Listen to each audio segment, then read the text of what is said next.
আমাদের মুসলমানদের বছরে দুইটাই উৎসব, একটা হচ্ছে ঈদুল ফিতর এবং আরেকটা হচ্ছে ঈদুল আজহা।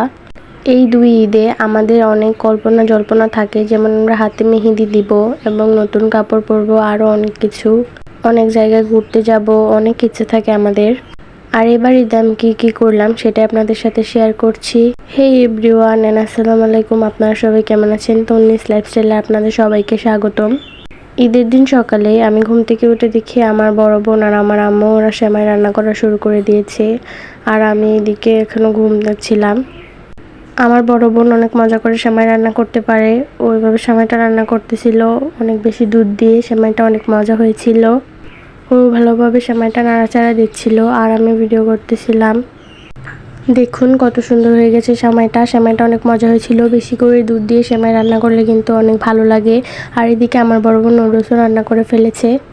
তারপর আমি চলে গিয়েছিলাম গোসল করার জন্য। তারপর আমি গোসল করে এসে রেডি হয়ে নিই। তারপর আমি সেমাই নিয়ে বসে পড়ি খাবার জন্য, সেমাই আর নুডলস নিয়ে। বাসায় আমি আর আমার বড় বোনই ছিলাম। এবার ঈদে আমরা আমাদের গ্রামের বাড়ি যাইনি।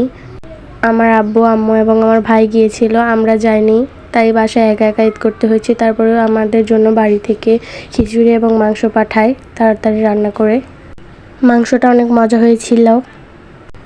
ঈদের প্রথম দিনই মাংস খেতে ভালো লাগে, পরে আর ভালো লাগে না। আর ওরা নিজেরা রান্না করা সোয়াই পাঠিয়েছিল, এটাকে ওর সেমাইও বলে অনেকে। তারপরে আমাদের গরম লাগতেছিল, তারপরে আমি গিয়ে আমার বড় বোনের জন্য একটা 7 আপ নিয়ে আসি। এই যে দেখুন আমি বাসায় চলে এসেছি। আজকের ব্লগটা এইটুকুই। আল্লাহ হাফেজ।